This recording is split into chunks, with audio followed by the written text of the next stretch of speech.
Hello students, question number 11 from JEE Main 2021, 17 March, shift 1. The question is, in a school, there are three types of games to be played. Some of the students play two types of games, but none play all the three games. मतलब कि उसने ये कहा है इस statement से कि A intersection B, A का इंटरसेक्शन विथ बी का intersection with C is equal to five है ना। मतलब कि तीनों का इंटरसेक्शन बेसिकली फाइव होना चाहिए।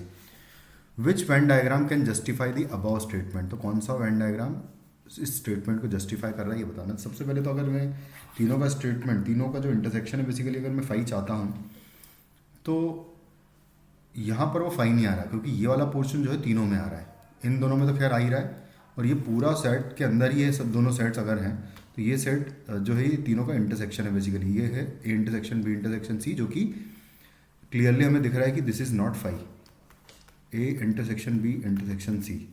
और यहाँ पर भी ये है A intersection B intersection C, जो कि क्लियरली दिख रहा है कि ये फाइव नहीं है, A intersection B intersection C. और सेम में यहाँ पर भी A intersection B intersection C जो है फाइव नहीं है, क्लियरली दिख रहा है मुझे।